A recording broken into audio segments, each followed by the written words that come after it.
This is Permission to Play, a podcast for creatives who sometimes wonder, where the F did my mojo go? My moxie, my marbles. Why am I so stuck, lost, depressed? God, how do I break free? Well, I have something I live by. Think less, play more. This podcast is your permission to play. Together we'll explore all things helpful for the care and feeding of the creative soul. Welcome. I'm your host, Chatty Cathy. Oh, Chatty Cathy, oh, but tell famous talking down. We pull the ring, and you say 11 different things. I love you. Just pull the ring. You never know what she'll say next. Keeping it.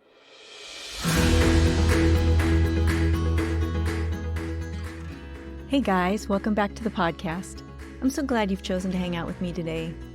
You know, oftentimes when I think of spiritual teachers or guides, I think of tinkling bells and soft billowing robes. Well, my guest this week is Po Hung Yu. Po, she's a little different. I love that you're human as fuck. That's just probably my favorite line of your whole bio. Right? Yeah, let me just get naked right here. Yeah, right? Oh my God. I was wondering if you might show up naked. I wasn't sure. Po's work as a spiritual guide, somatic healer, plant medicine facilitator, and self-intimacy teacher has helped many people in their process of healing, embodiment, expansion, and expression. I met Po through her podcast, The Tao of Po, where she explores topics that range from healing, energetics, and spirituality to emotional sobriety, embodiment, intimacy, and much more. I was captivated by her playful, raw, grounded, powerful, and big-hearted way of approaching these subjects. Her teachings have their foundation based in Taoism, energetics, and the practice of surrendering to the divine flow of life with consciousness and receptivity. Her experience as an acupuncturist brings a holistic approach to her work, where she integrates the physical, emotional, mental, and energetic realms. All of Po Hung's work is devoted to the remembrance of who we are and living from that place. She's a delightful splash of sunshine, and you'll soon see why she's known for her uncontained laughgasms. When you're hanging with Po, the belly laughs abound. Join us as we jump into this relaxed, playful, and informative conversation. We had a lot of fun. I just feel so privileged to have you. Thank you. Oh, thank you, Kathy. I've been watching you from the beginning. Had my eye on you. Like, ooh, who's that? Who's that girl? I'm seeing your cute little face on your adorable. Well, no, it's actually kind of badass. Your artwork for your podcast, The Tao of Po. First time I saw it, I was like, oh, a little gnome person. And then you opened your mouth. I'm like, holy cow, a giant. She's a giant force. That's hilarious. That's so funny. So I listened to your episode 7, which just was delightful. And I'm not going to tell you what it was if you don't remember exactly. I don't remember. It's talking about purpose, but we got a whole journey through Po's life, which was just, I love it. I love your stories. So you talk about your name in there, that your mom called you Shao Hung. Oh, wow. Good memory, Kathy. I'm impressed. Well, thank you. But I don't know about the pronunciation. Pretty good for a first try. Yeah, Shao Hong is Shao my Hong. Chinese nickname. So it means small red, and Po Hong means big red. So in Chinese culture, they add a small in front of the part of the name to make it the nickname. And you always call somebody by the nickname when they're younger. So in the Chinese culture, ingrained in the system of names and what you call people is the hierarchy in a way. Like you never call your older brother or anybody who's older than you by their name. And even calling my brother, I call him Gaga, which is older brother, versus Didi, which is younger brother, right? So there's all these differentiations in the culture of like respect, really. Yeah, so Xiao Hong is my Chinese nickname, and I love it. I think it's so cute, actually. It is delightful. But I would love to hear about the journey from Xiao Hong to Po Hung. Oh, wow. So Can you put that in a nutshell? No. But that's a great question. I love that question, Kathy. I mean, the first thing that comes up for me is moving from being what felt to me like I was the hub of the family. I was the youngest out of two, and I was the first girl on my dad's side of the family for a while. So it was a big deal. So I was like this really precious thing. That's what I felt, so special and so loved, and kind of like the energetic or emotional hub of the family, which also added a lot of other stuff too, right? Some layers. Yeah, lots of layers, Mhm. pain and expectations, not that they put on me, but what I took on myself. But I would say the journey from Xiaohong to Pohong is moving from that innocence and this so cuddly little bear to, this out of control, self-destructive teenager to young woman into Po Hung, me as a woman. My name has been such a major part of my path and evolution, in addition to many other things. But I probably mentioned in that episode, I honestly don't remember because I never remember what I talk about. But because I'm just like riffing. So I called myself Stephanie, in high school. I changed it not legally to that because I wanted to assimilate. I wanted to be like other people. I wanted to fit in. I hated my name for so long. People would make fun of it. Hong Po, Hong Chong, like all these things, right? And I just had a lot of identity issues anyway to begin with, starting at the age of 5 when I went to preschool, when I felt like I was different. So I already had that in my system. So by the time high school came around, I was like, oh no, I'm going to change it to Stephanie. Don't ask me how I even came up with that name. It's the most American. Yeah.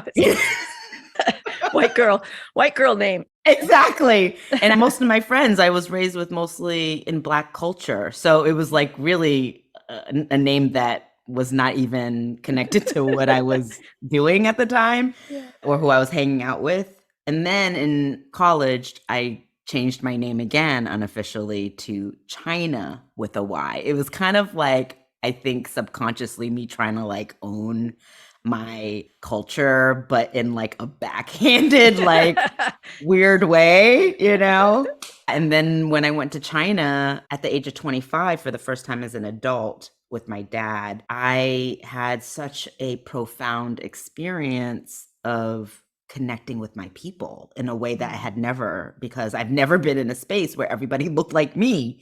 Being born and raised in Cambridge, Massachusetts, there wasn't a lot of kids that looked like me. So I looked around while I was in the streets of China, and I felt this organic opening and feeling of appreciation and gratitude and love for my people. Even though they're spitting and loud and bumping you and all this stuff, right? Because we can be like that. But I just felt this undercurrent of such appreciation for the culture, for their power, the history, the medicine, the food, all the things, the beauty and the ugliness, all of it. And because of that appreciation and love towards them, I naturally started feeling that for myself. It just started overflowing into me. And so when I came back to the States, and I was working at a bank at that time, imagine me as a banker, right? At 25. In in a suit. And, they call me China. I had them actually call me in corporate America, China, which is hilarious. But I was like, no, I'm going to have them call me by Po. And so, I wasn't yet ready to introduce myself as Po Hong, but it was a step for me. And then eventually, as time went and I became an acupuncturist in my 30s, that's when I really embraced even more the next level of my identity as an Asian Chinese American woman and my name. And so most people do call me Po now, which is fine. I love both. But I do want people to know that my name is Po Hong and the meaning of it. Yeah. And can you talk about the significance of red, Po Hung? Yeah, so my dad named me, and red, as he says, symbolizes power and love. And so it's interesting how names play such a part for all of us. Like, I think for anybody, even if it's a name that maybe doesn't even have a meaning, there's something there, right? And for me, I was in this path to lead me up into the embodiment of my name, where I could actually be in that level of power and love. And when I say power, I don't mean like tough girl or, something like that. More like just knowing who I am and allowing the life force to move through me. I see power as life force energy and holding that and using that.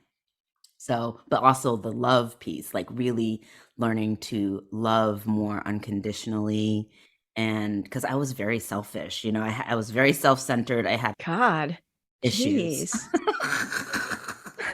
You're I know. selfish? I Jeez. know. I was a hot mess for a long time. The in point life. is, aren't Yeah. we all, right? Yeah, One totally. way or another. Absolutely. So yeah, I mean, it was just a process for me to come into myself. Mm.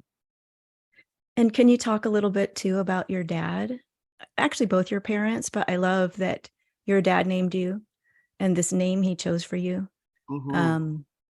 It sounds like, and also just the return, or I was going to say the return to China, but really I don't mean that. I mean the return to your roots, to your ancestors, it's like home, right? It Kind of a really home. is. Yeah. So it seems like your parents played a mighty role in your foundation. Oh my gosh, yes. I didn't realize it at the time, like many of us when we're young, right? We don't appreciate. And they were very human and they did the best they could, but they gave me such a foundation of love first and foremost. Like I always felt loved by them.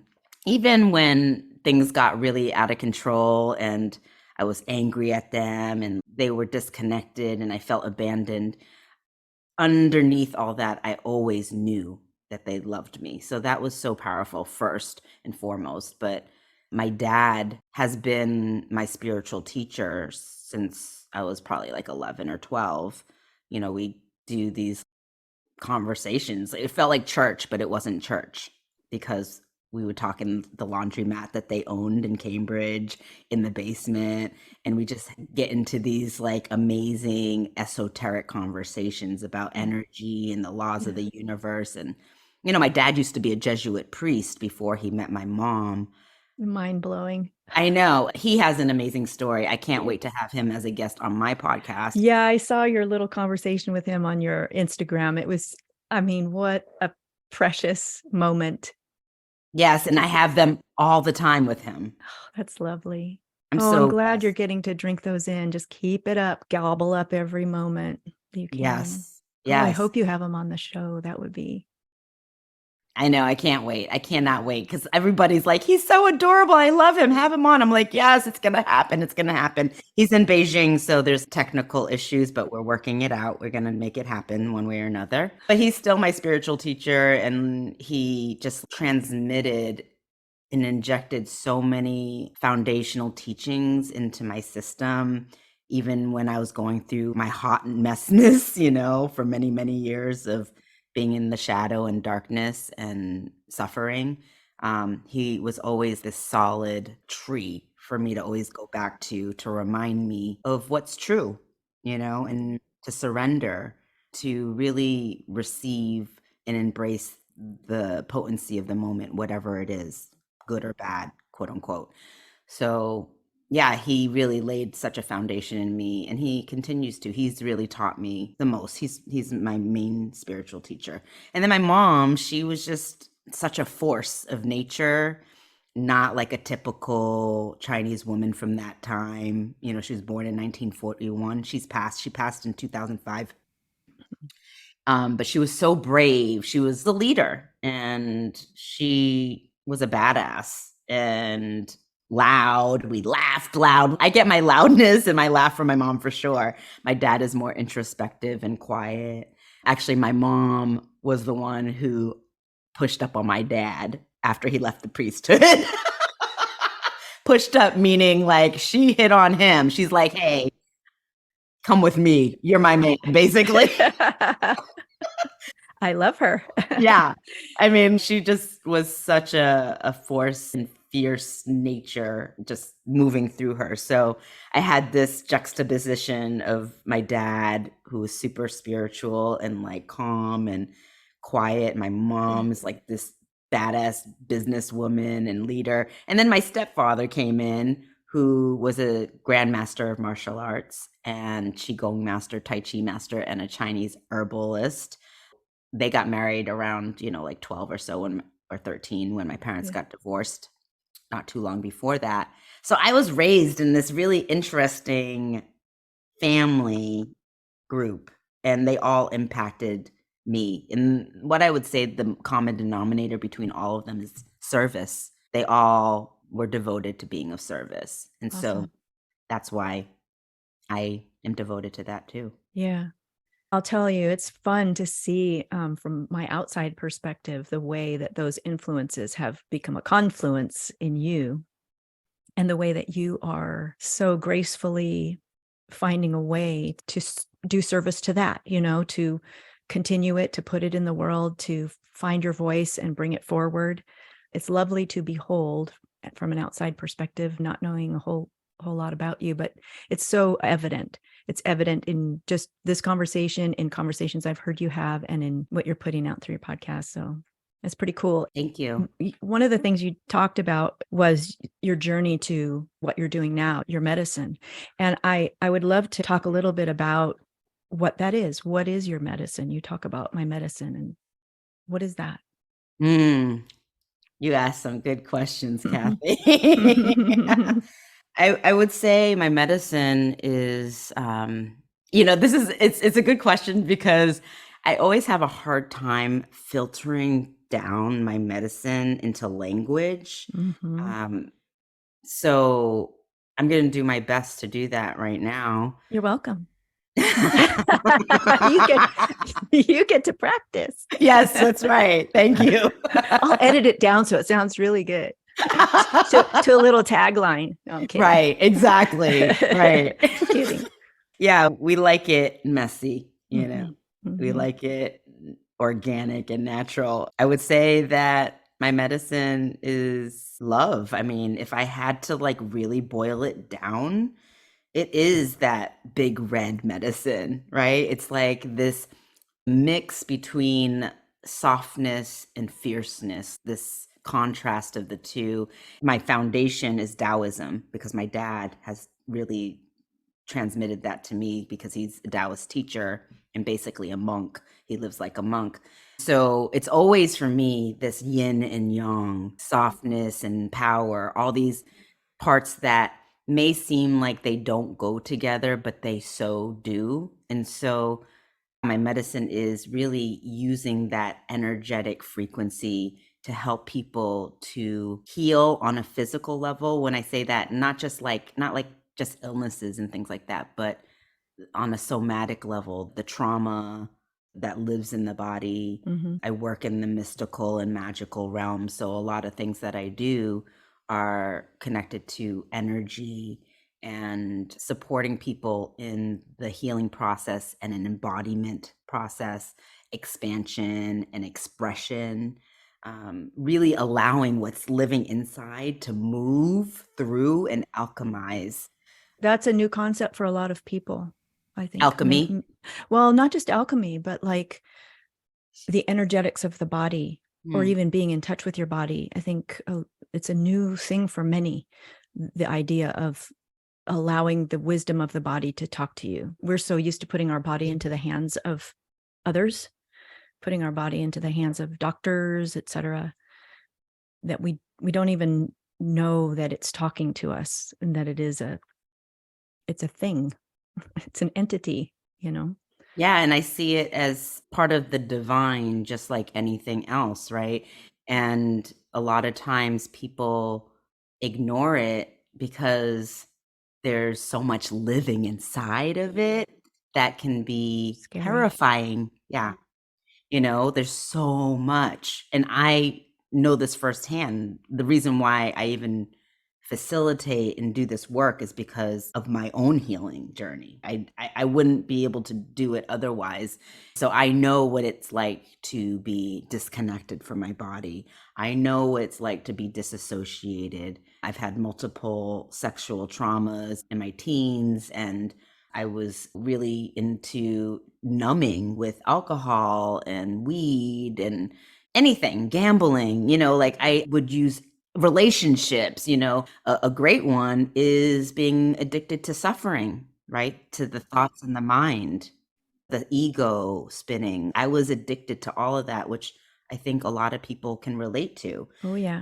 They might not label it as that yet. Or know, or be aware of it even.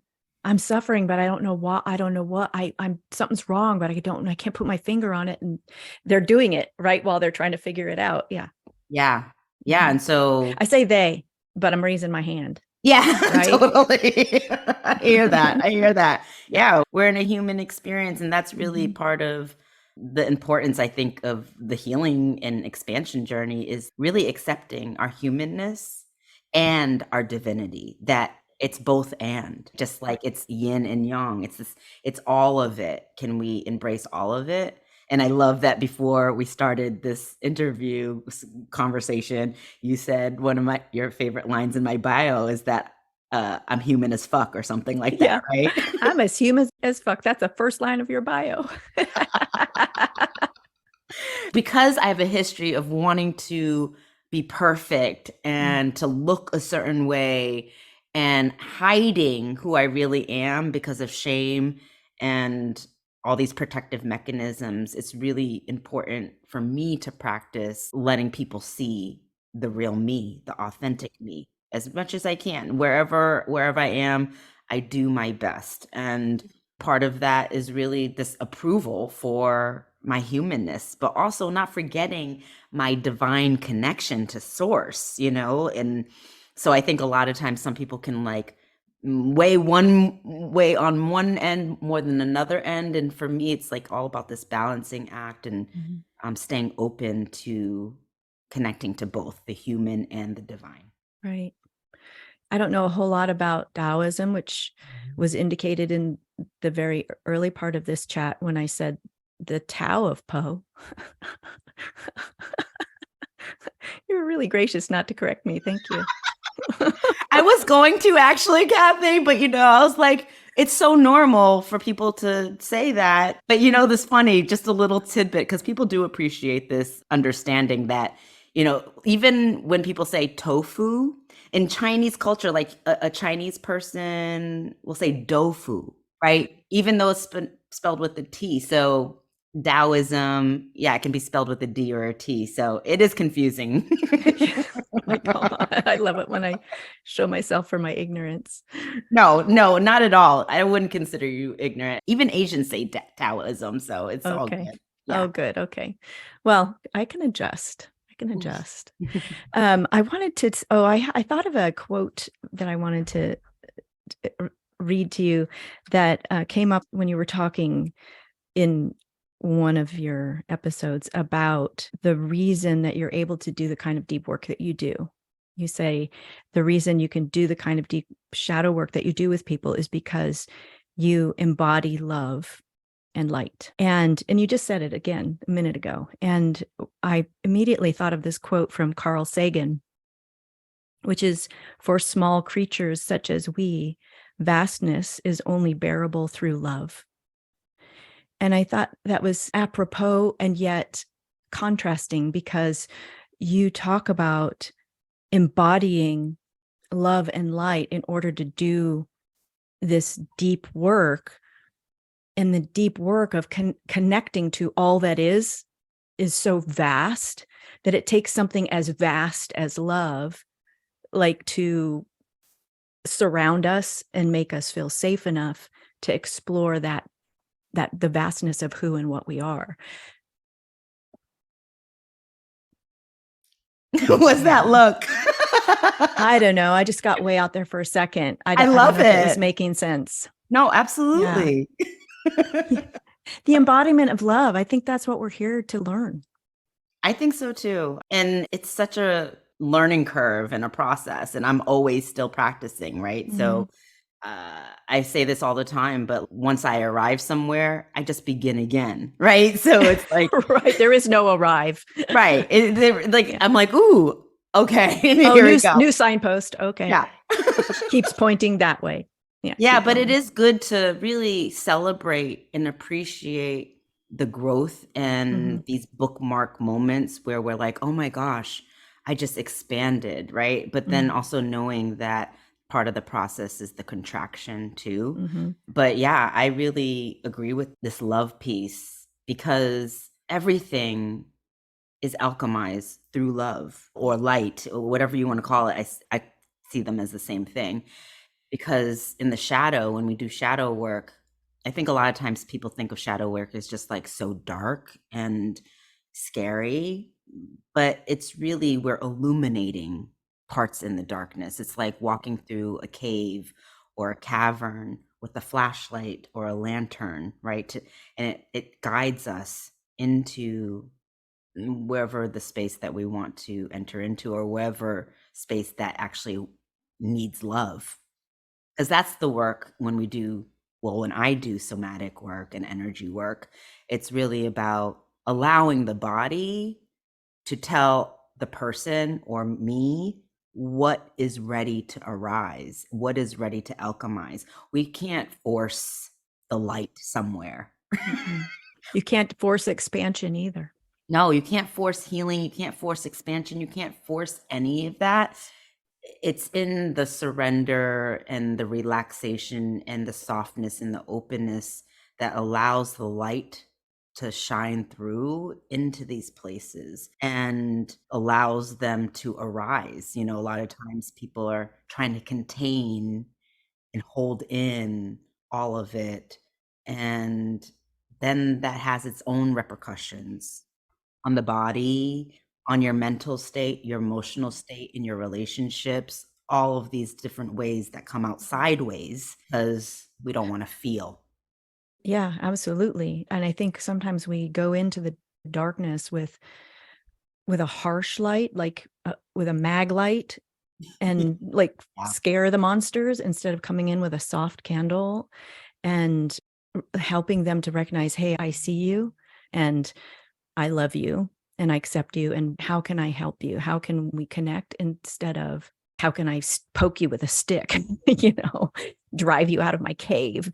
I know I have a relationship with darkness as being a negative thing, as being a scary thing. And I'm only just learning to befriend it and say, no, this is all one. It's all part of me. And we all go along for the ride, so I don't need to fear it. I just need to embrace it. Not saying I'm there yet, but I'm at least learning how to articulate it so that I can fear it a little bit less and approach my own healing with a more gentle light. Does that make sense? 100%.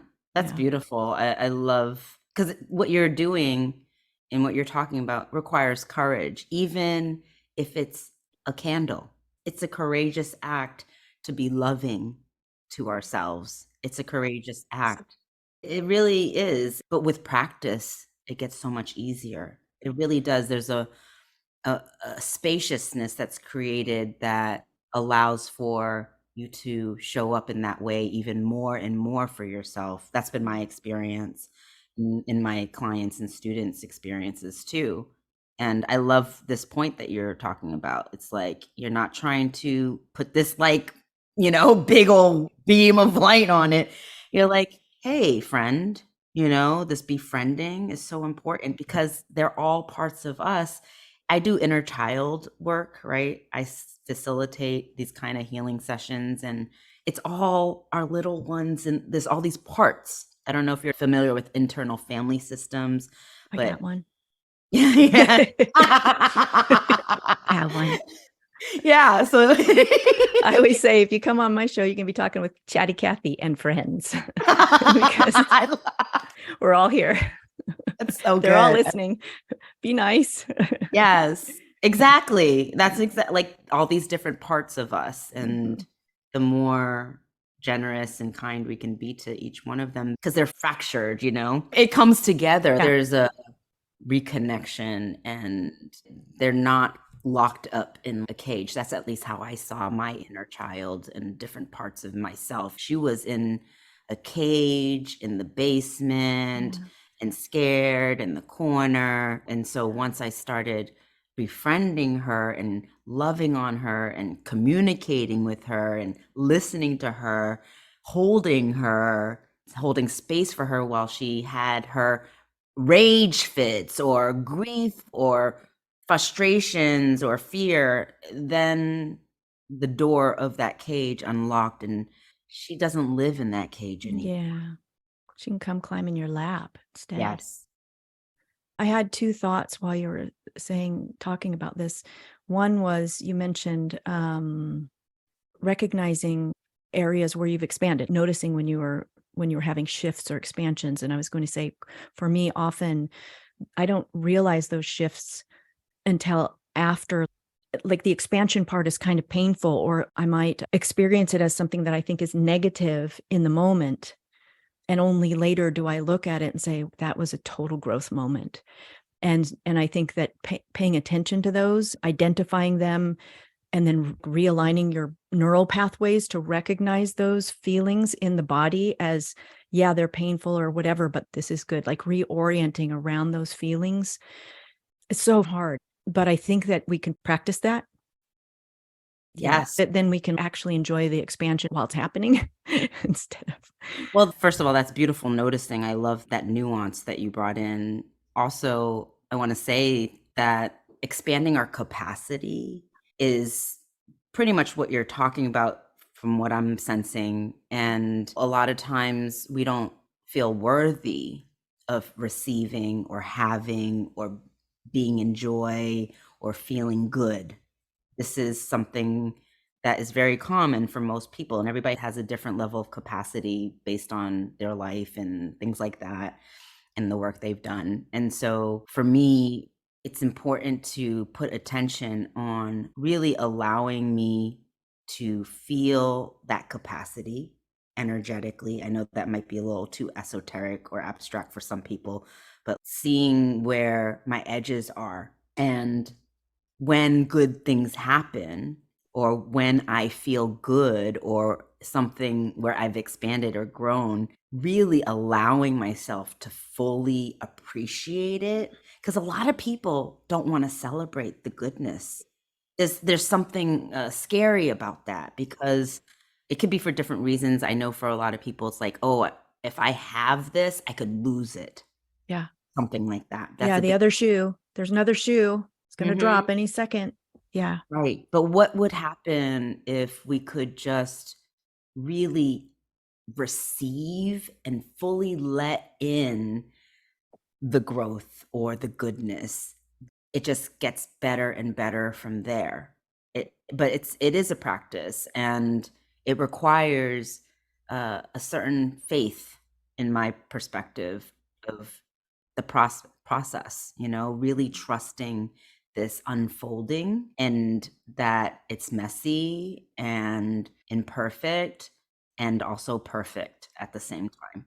Feeling good is scary for a lot of people. I can say that for myself. Yeah. And it's also easily misunderstood. Like you mischaracterize it in your body. So my nervous system is all fucked up. I'm going through a lot of work trying to regain my capacity in my nervous system. I mean, it's to the point of like body problems and nerve issues and stuff like that because of storing trauma and not completing processing, just stuffing instead of allowing anger, allowing whatever.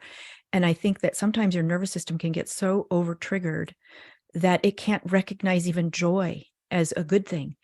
For instance, launching this podcast, a huge decade-long dream. I feel terrified, and the nervous system starts firing and like the zinging up and down in the nerves. And my husband said to me when I told him, oh my God, I'm feeling so nervous. He said, are you sure that's not just happy?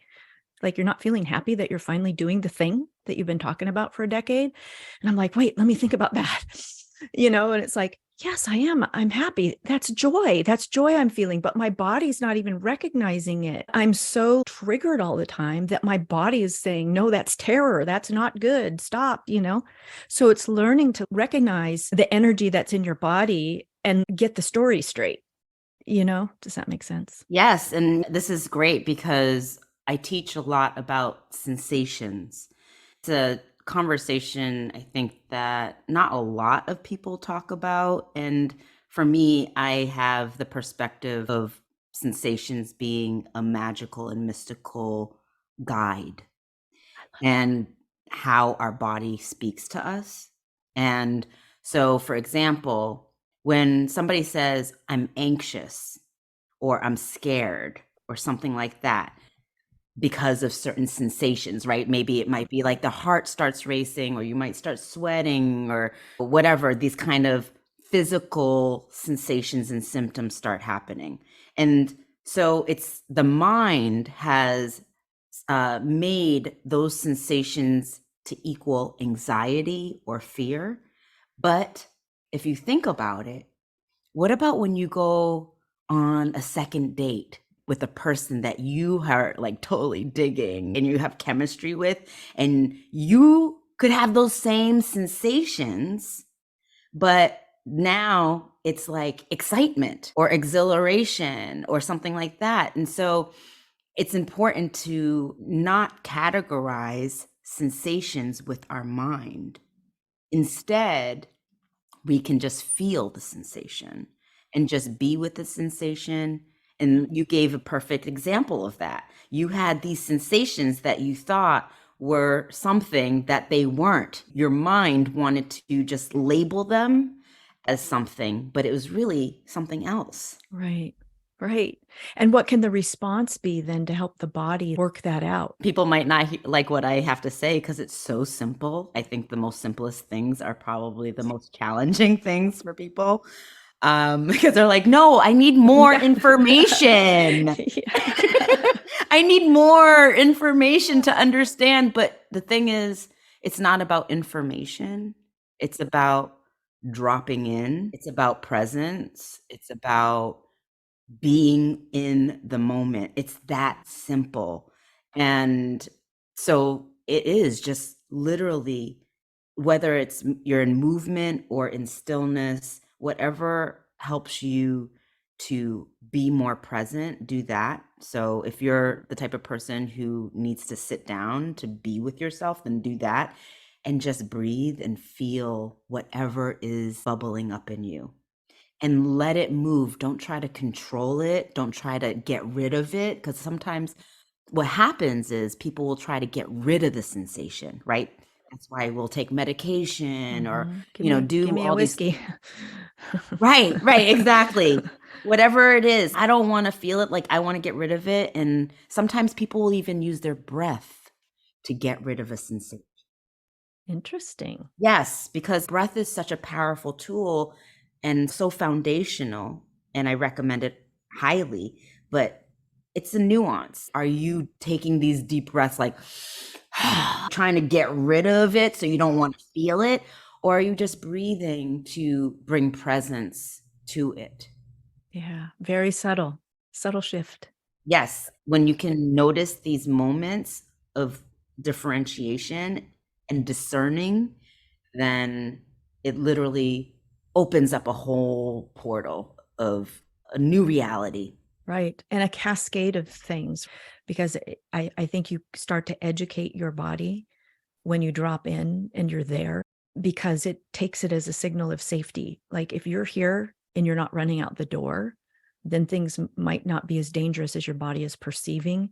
And that's how you build the capacity, because you're with it, educating your body. Exactly. This is 100% it, is that you are expanding your capacity by being with yourself and feeling whatever it is, right? Not forcing the feeling, just being with it gently, just holding it in that way.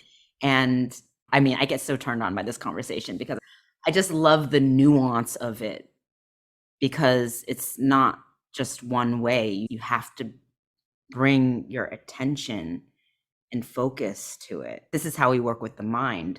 So it's never just about yin or yang. It's always about both. And so if I had to generally categorize, the body would be yin, the feminine, and the mind would be yang, the masculine. And they work together as one. And so I'm using my mind also to Yeah. make a choice, to choose where I want to put my attention. And then I can do that thing, whatever that is. But what Yeah. you're talking about, expanding the capacity, is so important, because I talk a lot about learning to build a trusting relationship with yourself, and your body learns to trust you.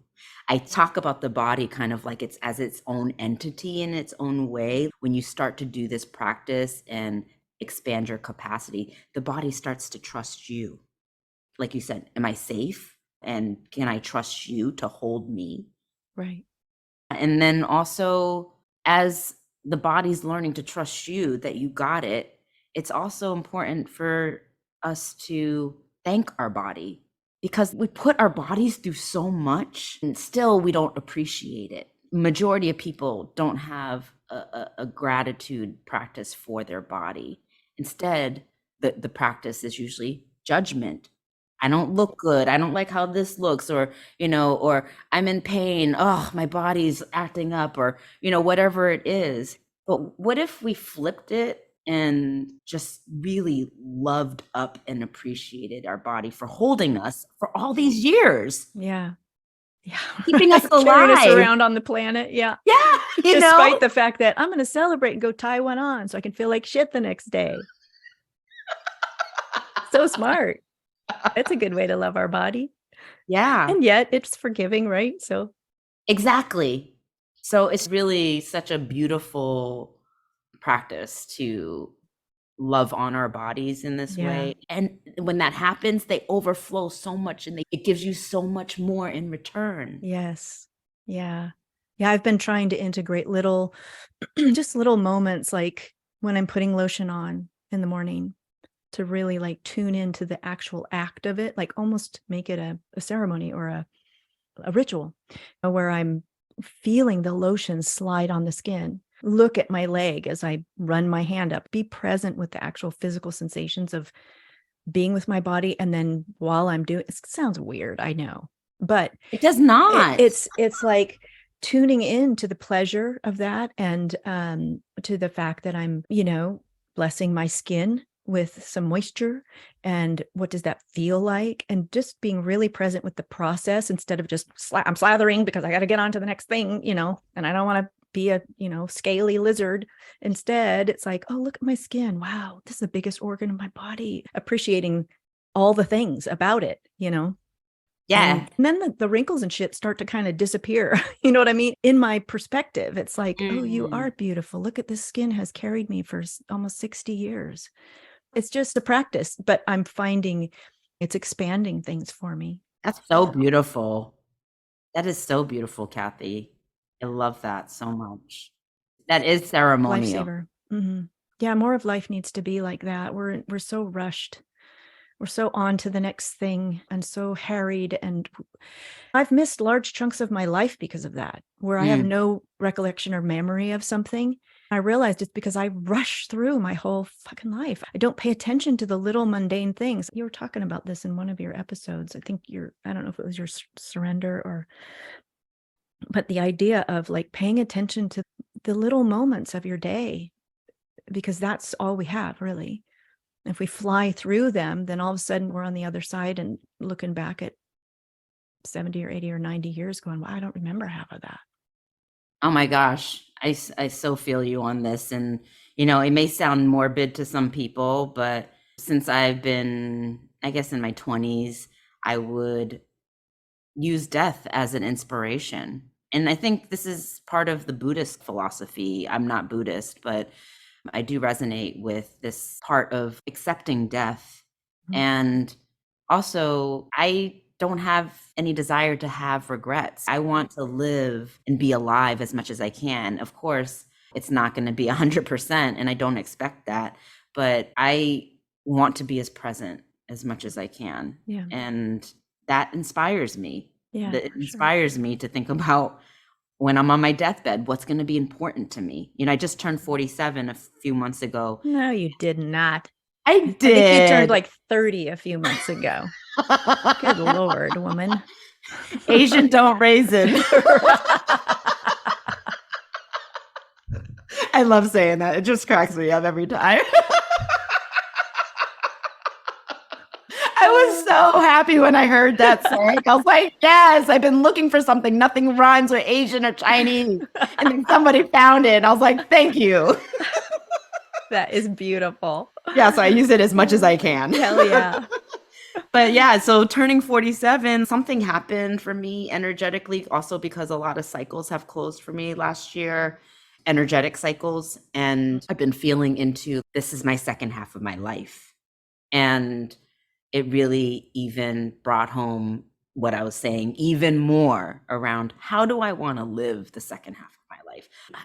Yeah, I want to be intentional here. I always did, but even more. And that inspires me.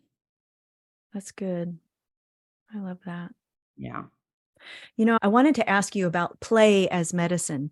Play is not my default mode. I tend to be pretty intense and want to dive deep and get super granular about esoteric things, searching for answers and all of that. And the universe keeps saying, man, you need to lighten up because it's a lot about play, a lot of it. And so I'm like, well, what does that even mean? I don't know what that is. And so I'm on that journey of learning what play is. And to me, you seem as deep and wide as you are in terms of where you go. I still sense like, I think that's what drew me to you is such a playfulness, like your laugh. Holy cow. Of course, I just did it. I did the cliche. I brought up Po's laugh.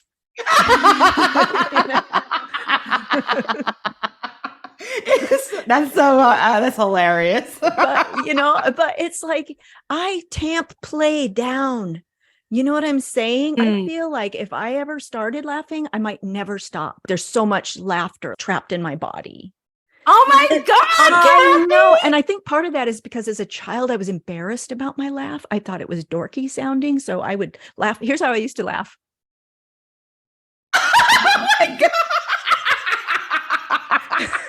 I wish you all could see her right now.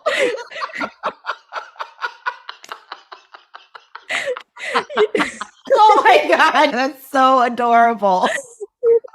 Years, decades and decades of my life. I'm drooling. It's so bad. I haven't started letting my laugh out until this last year. Really? So literally no sound would come out. Except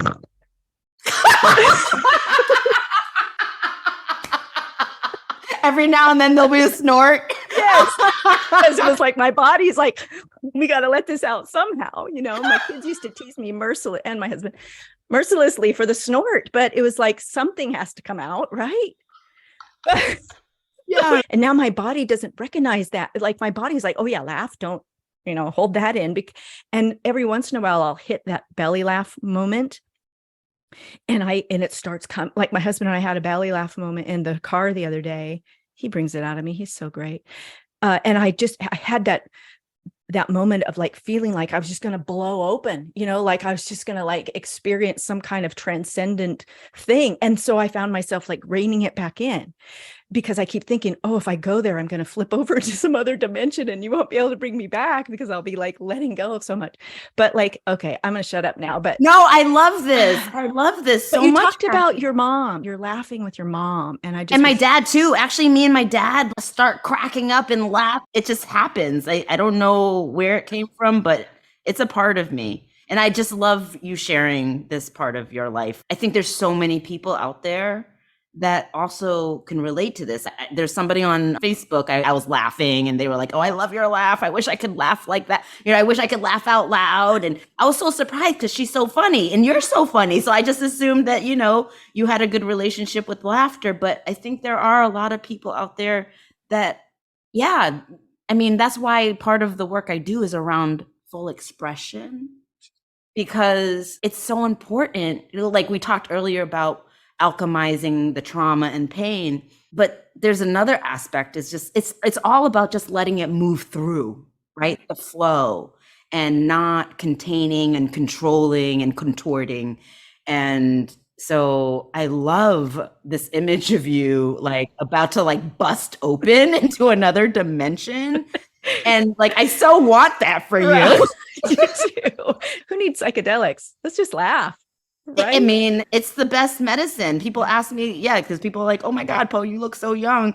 I was like, It's the laughter. It's the laughter. I really believe that's part of it. Yeah, I'm sure I have good genes or whatever, but Go ahead and say it. Asian don't raisin, baby. But the laughter really is such an alchemizing force because there's love innately in that energy. Yes.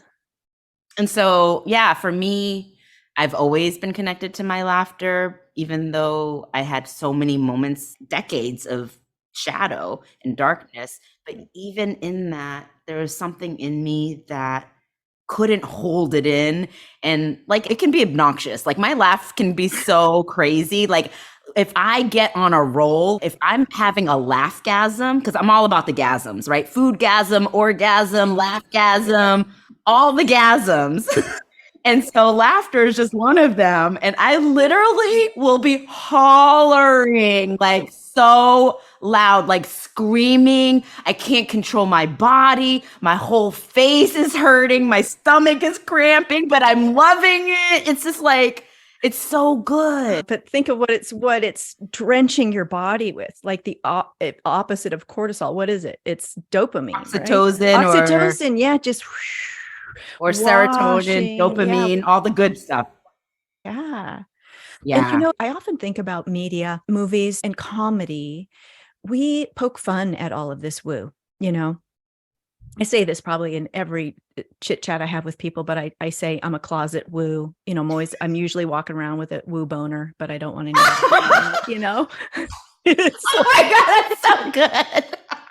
and it's like, oh, I'm covering myself up. But because our culture makes so much fun of all of this, especially with the new age movement and all the stuff. We poke fun at the woo and the esoteric language, but there's such treasure in it that it's for all of us. So allowing the emotions to manifest, allowing them to be out there, like you say, my laugh can be obnoxious. Well, by what standard is your laugh obnoxious? Certainly not the standard of the whole of the universe. The whole of the universe is like, fucking, hey, laugh. It's like, it's so big. But we've dialed it all down to fit it into this meat suit. And then on top of that, we've layered all of our cultural boxes and niceties and like, let's put a tie on it and keep it all buttoned up. And then by way of circumventing the uncomfortableness of it, then we poke fun at it. So people are embarrassed about their moments of expression. I'll shut up and let you riff because No, this is great. We need to be more free, yet we're just so constipated with embarrassment and fear and like proper behavior and dignity and, and it results in cancer and all the other shit.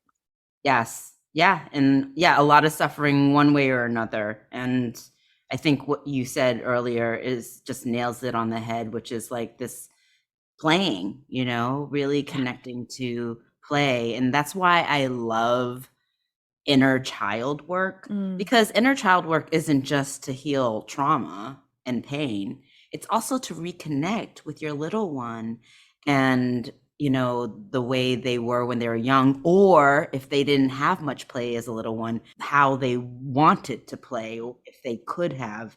Or if they always just played alone. Right. Maybe they want to play mate. Oh, yes. Yeah, 100%. There's a lot of that. I think my dad, for sure, has been an inspiration for me because, he's human, he's not perfect, and I have observed him shift and grow over the decades. And how old is your dad now? He's 91. 91. Yeah, and he has gotten more playful the older he gets. I feel like the more free you are, the more you are not confined by the conditionings that you have talked about, the more youthful you become. He literally becomes more and more youthful the older he gets, and playful and just like light, and not this dense, heavy energy. So can we give ourselves permission? Yeah. And we poke fun at that too. We poke fun at our elders as they grow down, we call that, well, I mean, dementia, it's a real thing because I've seen it, and I've seen it take a really horrible course. But we sometimes think that that playfulness that people are reconnecting with in their elder years, we sometimes point at that and think of it as somehow lesser or inferior, instead Yeah. of recognizing its connection to something much bigger and honoring that and maybe joining in with it a little bit, Yes. you know? I so love this about elderly people is when they're connected in that way. Mhm. It really inspires me a lot. And I think also kind of bringing it back to the beginning of how in Chinese culture, we are taught to respect elders. That adds a whole nother element to it that I don't always see in the States. But yeah, I love me some elderly people. They're so adorable, and I just wanna squeeze them up. Yeah, I just wish that we could all connect more with that Mm. childlike playfulness. Yeah, Mm. 'cause, kids, they're so real.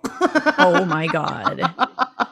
So real, so in the moment. They don't hold back. They're playing, whatever it is, they inspire me too. I feel like these 2 ends, the Mhm. elderly and the young kids, like, there's so much to learn there. This is a great conversation. I'm so appreciating all of what we're talking about and your perspective on everything. It's so deep, and I'm so excited about this aspect of play that you're bringing. That's why I want to have these conversations. I want to know, how do you play? We creatives, we get all screwed up because of our minds, the left side of the brain wanting to come in and organize everything and make everything perfect. That lost connection with our inner kid, who was the playful one, the imaginative one, the one that had no borders or limits, and we lose touch with that, and it gets crowded out of the way by expectations around our creativity and around art and the marketplace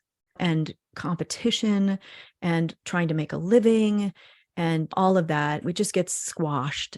For me, doing this podcast was to bring folks on that clearly play and try to explore, how can we make space for our creativity to come through. The first thing that comes up for me is something that I've been sitting with a lot lately is this idea of, because I noticed that there's a lot of these collective waves of energy, right? Where the masses are following a certain way of doing things and it becomes habitual or unconscious, and they're just doing it because it seems like that's the right thing to do. For me, playing is about really tapping into what is true for me, not following the masses. And some people may consider me rebellious. I am not rebellious. I'm just listening to my inner knowing and guide. So when we move away from that collective wave of energy, then we're left with our self and our sovereignty and discernment and really tapping into what's important to us. I think then it creates more space for that playfulness. Because when we're like weighed down by these ideas or competition and things like that, like you're saying, and making that priority over ourselves, then there's no space Mhm. to play. There's no space to take care of ourselves in ways that seem radical, honestly. Yeah. What does stepping away look like to you? The first thing is always awareness, consciousness, really noticing I'm doing this thing right now. My Yeah. mind, my ego is attaching to this idea. Oh, I'm noticing that I'm not following my truth. Something feels off. So just really noticing what is happening in the mind and acknowledging it and illuminating that. And then choosing to do something different while at the same time doing that embodiment work that we were talking about earlier. Again, it's the both mind and body work and connecting with the divine. When we can start to do this practice, I think, in all these different holistic ways, then the space opens. That's, to me, is everything. Is creating the space. Because if a lot of times people are so like suffocating the space, whether with distractions, busyness, avoidance, or whatever it is, that there's just there's no place to even maneuver in there, right? To experiment and to be curious. So I think stepping away really is just making a choice, and like seeing and making a choice to do something differently. And that could look different ways for different people in different moments. Right. Yeah. There's no like handbook that says, or equation or formula. Right, exactly. And I think a lot of times people want that formula. And that's why there's so much consumption of information, Yeah. right? Yeah. And that consumption of information isn't really going to satisfy what you're looking for, because the answer is really inside. It's all inside you. Yeah. Yeah, and can we choose to just be with ourselves so that we can listen to whatever that direction is, our knowing is trying to tell us? Yeah. What is the role then of someone like you, who is a healer and a practitioner and a guide? What is the role there? And when does that role end? Because I think people get addicted to gurus and guides and helpers and therapists and all of that. So I just wonder, I think I've asked the question. I think that my role is to remind you to trust yourself and to, I mean, there's so many different levels of it, but one is, okay, you're focusing your attention on the external. Can you turn this arrow around internal? Because that's a lot of times what's happening is people are looking for the answers on the outside. So reminding them that it is inside, and to do this work of awareness and listening and feeling and being with ourselves. That's definitely one of it. But also the facilitation is guiding them into the feeling. So the more nuanced part is taking them into places that they are willing to go. For instance, like inner child work, holding space for them to feel their sensations and allowing what wants to arise in the memories of the body to come up. And a lot of times people have a hard time being in this practice on their own, because either they don't know how to do it, or they're having a hard time focusing and dropping in on their own because they're so used to and habitually in distraction mode. And so I, being with somebody, whoever it is, who's holding and facilitating, it's like keeping them accountable in the practice that they may continue to like say, oh, I don't have time for this, or forgetting to do it, right? Because it really all comes down to one, seeing the awareness and also the practicing. And so I support them in both of those areas. And then when they feel complete, they can practice on their own, right? So then they can just integrate and practice on their own whenever they feel ready. And then they come back, so it's a fluid relationship. Does that make sense? Yeah, it totally does. And also creating a safe space and a safe container that they can work inside of until they get used to being with those things. That's so key. I've always heard from people since I was young, even when I was in the darkest of moments in my teens, a common thread was people just tell me their darkest secrets. Like, I'm a secret holder. Just naturally, people share because they innately just trust me and feel safe with me. And so that's a big part of it. If someone doesn't feel safe, they will not do that work with you. No matter what, there'll just be resistances and resistances. So creating a safe container looks different ways. For me, it's presence, them knowing that I am with you 100% in this moment, and also boundaries.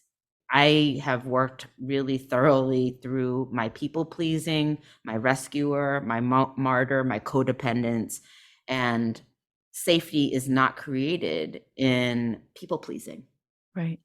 It's about really holding this pole of, I am emanating love and holding space for you, but I'm not going to try to rescue you. Right. because nobody needs rescuing, nobody needs fixing, nobody needs any of that. And even if they don't know it on a conscious level, if you as a facilitator or holder of space is trying to rescue or fix, the person will naturally feel a mistrust. Right. Well, there's a little bit of ego that can come creeping into that, right? Well, that's the thing. Mm-hmm. Yeah. So the work of I'm the savior. yeah, exactly. Mhm. Exactly. Mhm. And that was a huge piece for me because that's how I got my value when I was younger. That's how I felt worthy. And so I had to do a lot of rewiring of this fixing, savior, rescuer, martyr part of me. So what that means is, as a holder of space, you got to hold clean space, Right. you know, constantly doing the work ourselves to notice if we're getting in the way. Right. Right. So anytime I'm facilitating or holding space for like a medicine journey, a plant medicine journey, or any kind of medicine journey, I'm constantly in my awareness of, am I clear and clean? And is my ego getting in here constantly? So as a facilitator and holder, we are expanding in our holding because we're in the practice so often of being in a right relationship with your ego. Yes. Like, you know yourself. Exactly. And this has been many years because, I've been an acupuncturist since I graduated in 2011. And I noticed that's when I first started really practicing, because I would notice myself giving my patients advice on meditation, for example, but I wasn't meditating. And so this was my first inkling of calling myself out. I had to be honest with myself, like, yo, Po, what are you doing? You're not being real here. Right. You're just trying to fix them, but you're not doing the work here. And so every person that I work with is like a mirror, right? I get to see myself in the way that I'm holding space for them. So it's such a blessing because I get to serve and be generous and support people. And at the same time, I get to expand in that process. It's super cool. It is cool. How'd you get that job? I know. It ain't easy though. Why would you want to give up your suit for that? I know, right? Oh my God, I can't believe I wore a suit. But it's so beautiful because, like I talked about, boundaries is so important part of this, because also as a space holder and somebody who's empathetic, right? It's easy to take on energy. And so it's important to have those healthy, loving boundaries for all kinds of reasons. Absolutely. Yeah, I can see how that could be a big one. Yeah. And I used to take on a lot. And I would be tired and my body would hurt and all these kinds of things. And so, this was the work. It was the martyr, the rescuer. This part of me was such a major part of my stepping into being a medicine woman that is truly, really, truly doing that, because anytime we're trying to rescue, it's actually backfiring. And there's a lot of people who are doing this kind of work that are trying to rescue. And I talk a lot about victim consciousness and the victim triangle, which is the victim, the rescuer, and the perpetrator, and how we can notice when we're on that triangle, and how being honest with ourselves about that is the key first. Because I was in victim all the time too. Like we become perpetrators and rescuers and victims all the time. This is just a natural cycle that we go through depending on what experience we're going through. And so can we keep it real with ourselves? Be like, oh shit, I'm totally like in victim mode right now, or whatever it is. Yeah, that takes a lot of self-awareness and constant work, I think. Like, it's constant always work. Revisiting where you're at. Yes. And when you talked about play, I see it as a game, like a lot of people might be like, oh my God, this is so much work. It's a lot. And to me, yes, it is. It's work and it's a practice. But if we bring play into it, it's like, oh, it can can experiment. We can enter into it with another perspective of curiosity and exploration, like like a childlike wonderment, right? Yeah. Oh, when I noticed this and then this happens. Oh, that's so interesting. Or, like just entering. Curiosity. Yeah. It's huge. And it's play. It becomes playful. And the more, it didn't feel like that at the beginning, trust me. So I'm not saying it's always like that, but it can be more and more like that. Yeah. I'm trying to see life like in general that way more. And the more I do contemplate that or allow that in, the easier life gets, honestly. I mean, to just recognize that it all could be actually a game. We don't know. Well, the Matrix. Right? Yeah.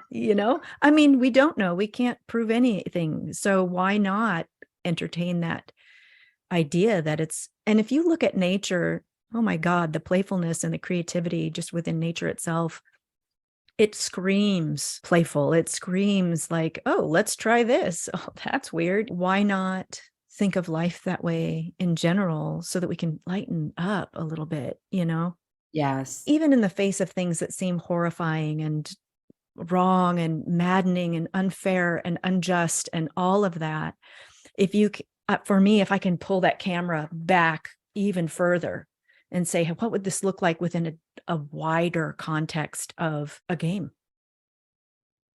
It's all, I don't know. I don't know. That's getting a little too wide right now. No, there's an important piece in this, in that, the more we expand our capacity, the more we can hold opposite ends of the pole at the same time. For example, I can be in deep grief and in deep gratitude and joy at the same time, right? They seem like they're opposite, but really when we are present and allow things just to move naturally and organically through us, then we do have this range of being able to feel different things at the same time. Yeah. And that's been a really profound experience for me. And I know it's possible. Yeah, that's where the capacity building is so key. And it's possible, right? Tell me it's possible, Po. Yeah, it's possible. I only can say that because I know for myself, I've experienced it. Yeah. Like I've been in the depths of major grief, and then also feeling so like such a deep divine connection to source and love and gratitude. And I'm like, oh my God, yeah, this is so wild. This is so wild. And then I started feeling like, oh, wow, life is full of so many possibilities that you don't have to box it in. Maybe there's no box at all. Right. That's a little scary for some of us, but yeah, the idea that there's no box, that can feel like unmooring. I'm lost at sea, but yeah. But, bring it back to what you were saying earlier. This is about meeting ourselves where we are. I've been in deep practice, like committed, devoted practice for a significant amount of time. And it's been my life. It's been what my life is about. And so people who are just beginning or wherever they are in their path, it's not about saying, oh, this is where she is, I'm not there yet, because that can happen a lot. And then they give up or have this pressure that they put on themselves. It really is about what you said, this candlelight, right? Yeah. And meeting yourself where you are and being gentle and making a 1 degree shift versus a 90-degree shift, or 1% versus 90% or 50%. It's just like just being really kind and patient and gentle with ourselves moment to moment. And it has a cumulative effect. Yeah. Well, 1%, depending on what lens you have on, can be huge, Yes. And a lot of times people only want to celebrate when it's like something big or what they perceive to be a big deal. But I recommend that people celebrate those 1%, 0.5% moments where you made a choice or shifted or grew in ways that maybe are new or different that you may not have done before. If you can celebrate and have gratitude for each of those little tiny moments, oh my God. Game changer. Yeah. And that's why presence is so important, because you won't see them if you're still in your stories. and you miss those moments of opportunity to celebrate what life is about. It's those moments. It's a hard concept, but once you get that little taste of, oh, that's being present, oh my God, it's like a little hit of something, where you just suddenly are in your body and you're just here right now, and there's only this. There's not all that other crap that I'm telling myself there's just this. Boy, oh boy, that's the new kind of crack for me. It's like, oh, give me more of that. Then, of course, you have to do that 300 million times a day. How many moments are there in a day? Totally. But this won't make my teeth fall out, right? I can keep hitting on it, right? That's so good. That's so good. It's meditation, truly. Yep. It's all a meditation. Mm-hmm. It's a living meditation. Mm-hmm. It's Yes. the same idea of like, anytime we meditate, I just talked about this on my recent episode. A lot of times people say, oh, they're a bad meditator, or they don't know how to meditate. It's like, no, we're always going to have thoughts. Just accept the fact that that's how the mind works.